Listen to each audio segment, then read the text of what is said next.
Today's Patreon dedication is for Jason Belk. Thank you, Jason.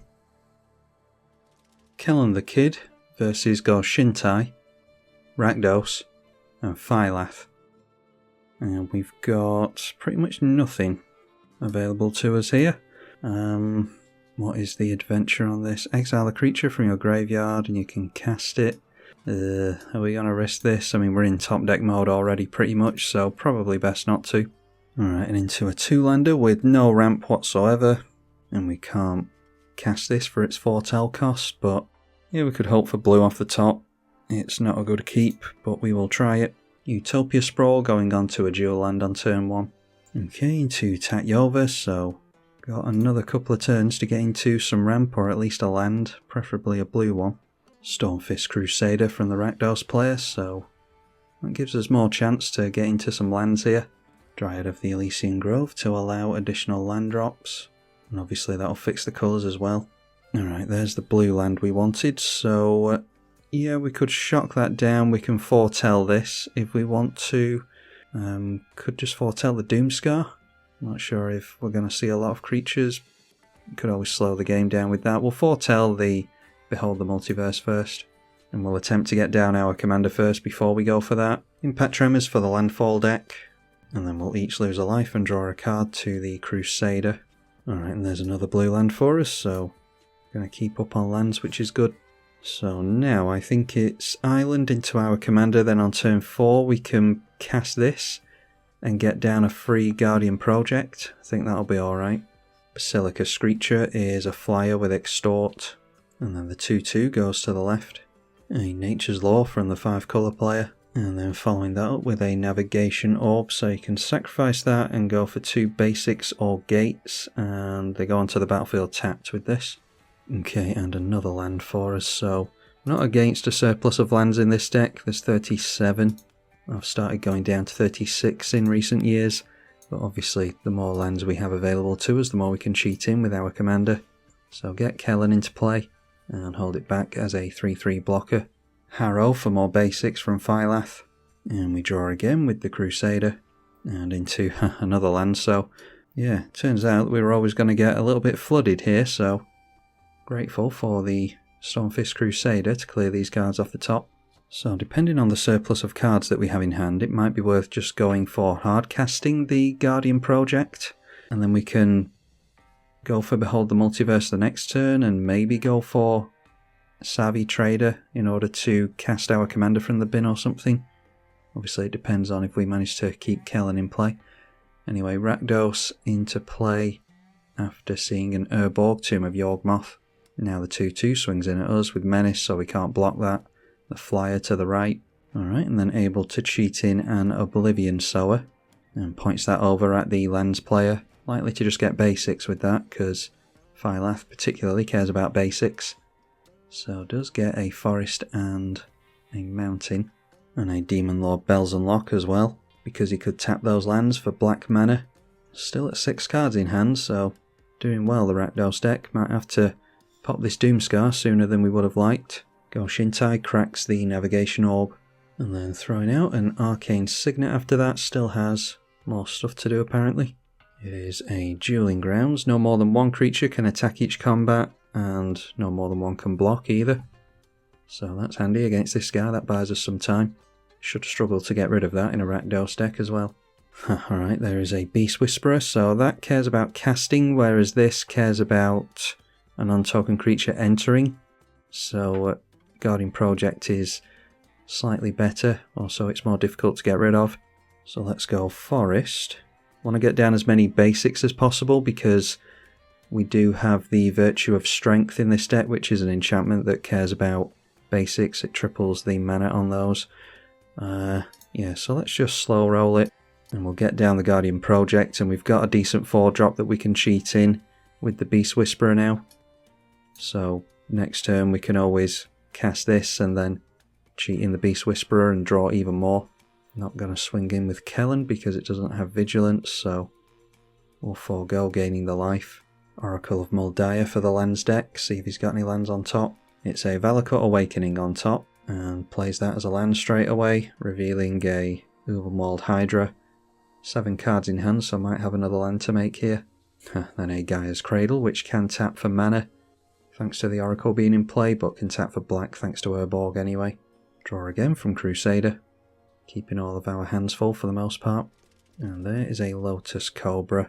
Multani Evermire's avatar is on top now, by the way. Okay, they had the Chaos Warp, so able to unlock their ability to attack in here, because it's going over at the Dueling Grounds, immediately replaced with a Honden of Cleansing Fire.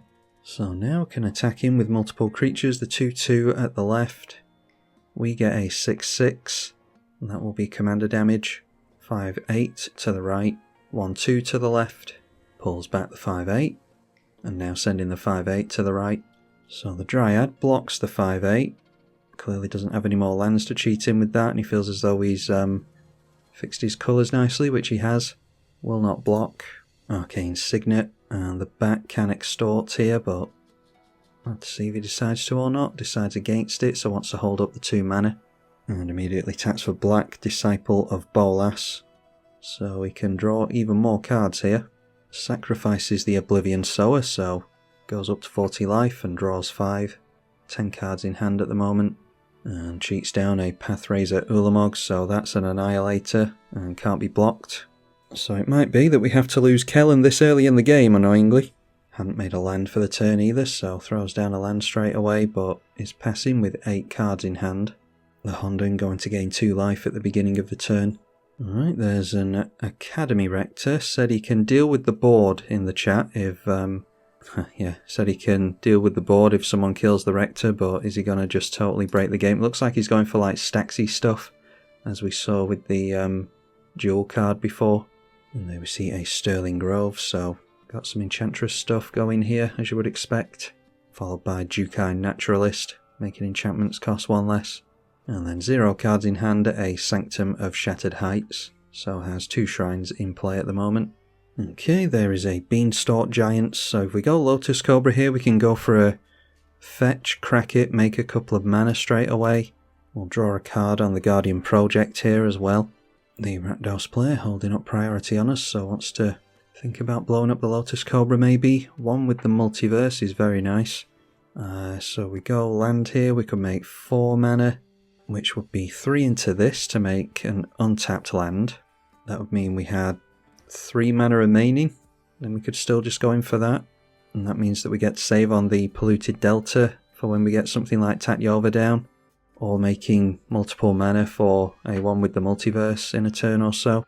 Yeah, so we can go for Hallowed Fountain in tapped. Make green mana with the Lotus Cobra. Then it is the Fertile Footsteps to go and get a basic. And we'll just make that a plains because we can make the blue mana from the Lotus Cobra when it enters. And so now we've got another creature in exile that we can play in order to trigger our commander, so we'll go for the Behold the Multiverse, triggering the Kellan for the first time, maybe the only time if this game keeps going the way it's going. So let's get Beast Whisperer into play without paying the mana cost. Triggers the Guardian Project for another fetch, which I don't mind seeing.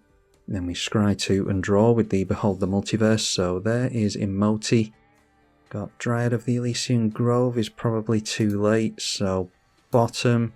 And I don't think Emoti is incredible at the moment either. Go bottom on both of them, draw some mystery cards.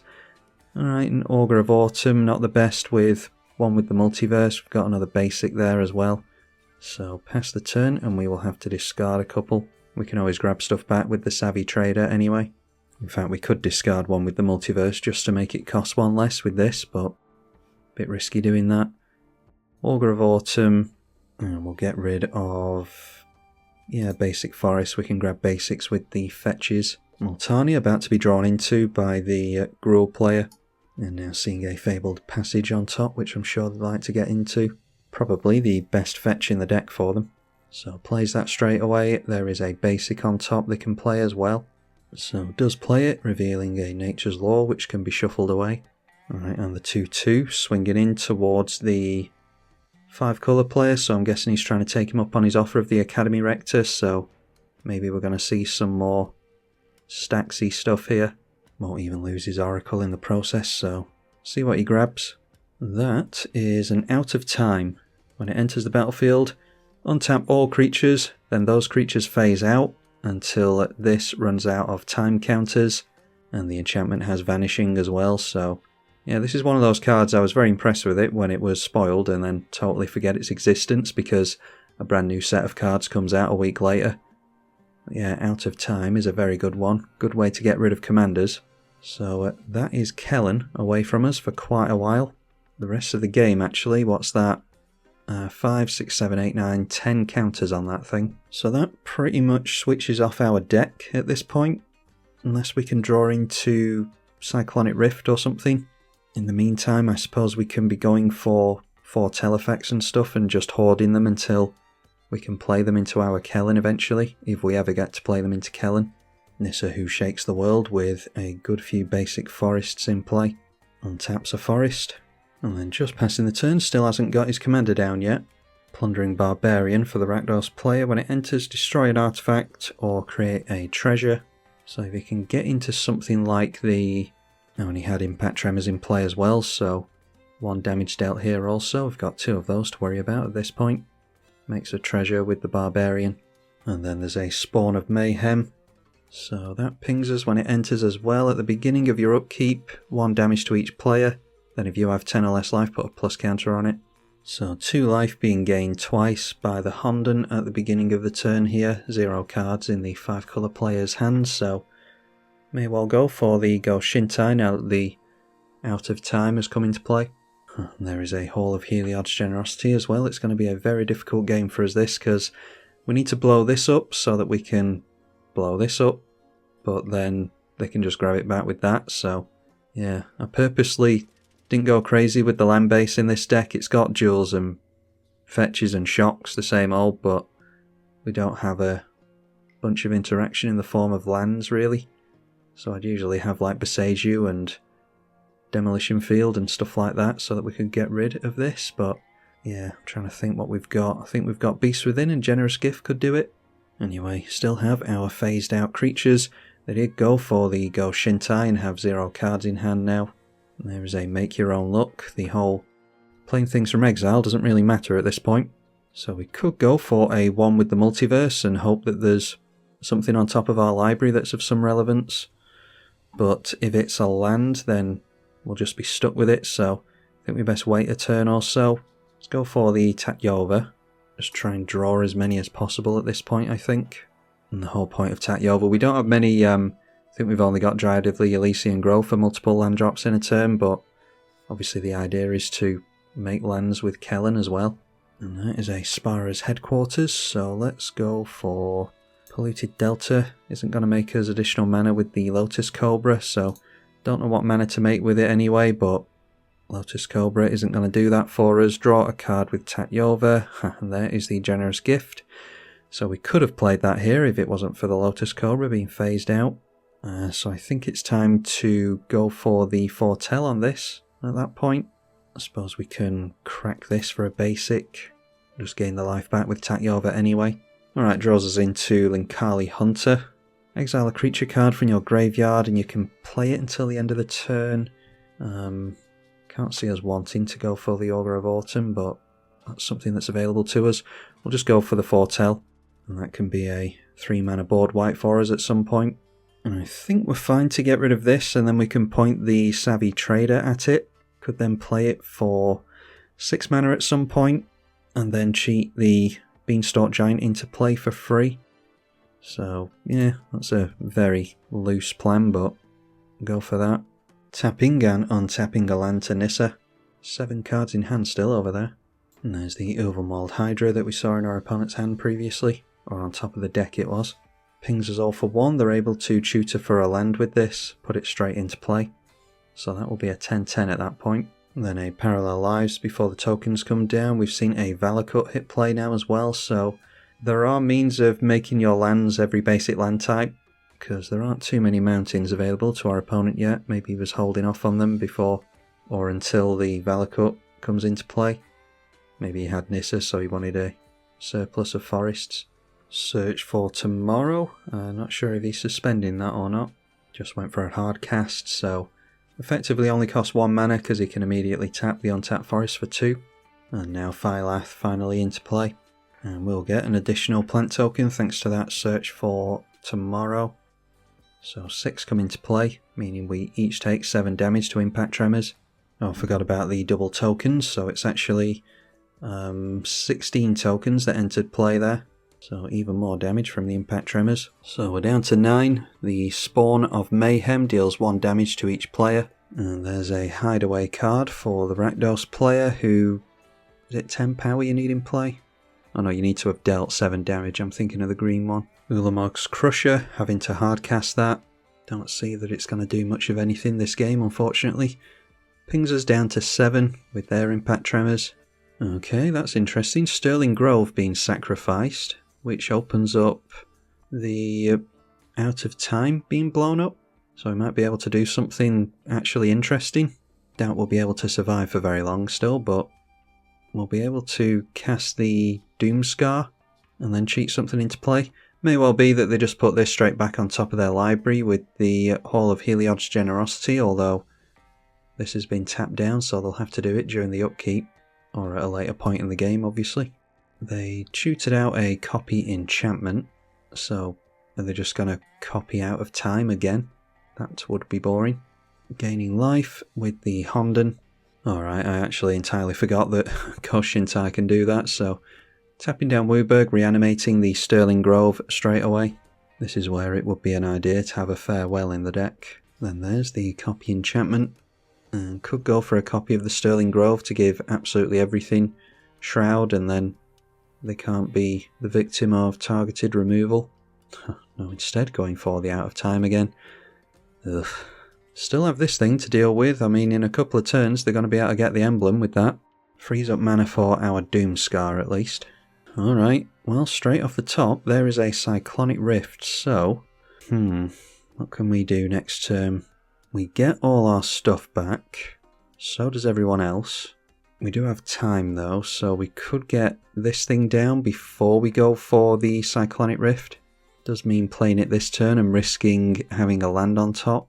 Yeah, let's just go for that. I'm not going to think about it too much because we're not doing a whole lot of anything here. Don't have to take life to this thanks to the Urborgs, so just go for one with the Multiverse. And we'll have to hope that no hasty creatures come into play. And of course there's a land on top, so can't cheat anything in with this thing. Not this turn. The alternative would have been to get Chimil into play and try to get some decent permanents out with that.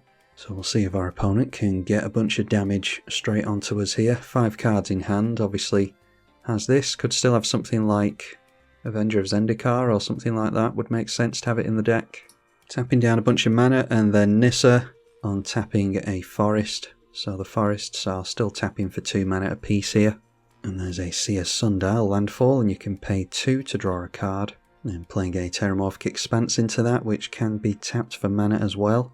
Or could pay 2 into the Seer's Sundial twice. Does decide to pay the 2 on the artifact. And the 3/3 comes in at us. And then decides to pull back. Yep, goes at the Rakdos player instead.